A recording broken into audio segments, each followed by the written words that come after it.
শনিবার সারা দেশের পাশাপাশি রাজ্যে অনুষ্ঠিত হয় জাতীয় লোক আদালত।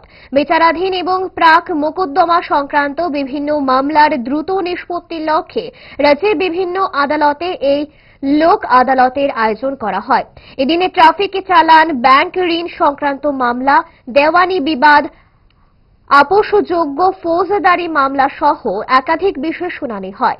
সাধারণ মানুষের হয়রানি কমানো এবং দীর্ঘদিন ধরে বিচারাধীন মামলার দ্রুত সমাধানের ক্ষেত্রে লোক আদালত গুরুত্বপূর্ণ ভূমিকা পালন করে বলে জানানো হয়।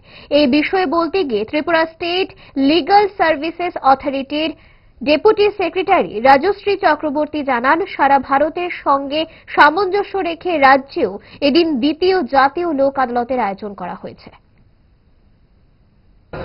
দেশের সাথে আজকে আমাদের রাজ্যেও দ্বিতীয় ন্যাশনাল লোক আদালত অনুষ্ঠিত হচ্ছে।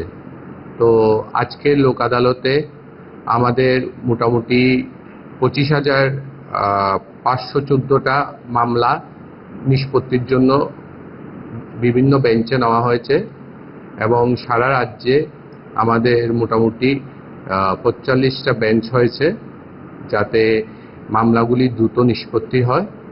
এই লোক আদালতে প্রতিবারের মতন আমরা এবারও বিভিন্ন আপোষযোগ্য মামলা নেওয়া হয়েছে, যেমন এমবি অ্যাক্ট, ফৌজদারি মামলা যেগুলি যেমন এমবি অ্যাক্ট, টিপি অ্যাক্ট, টিজি অ্যাক্টের আন্ডারে কেসেস যেগুলি আছে, এছাড়াও যেমন এনআই অ্যাক্ট, বিভিন্ন দেওয়ানি এই মামলাগুলি।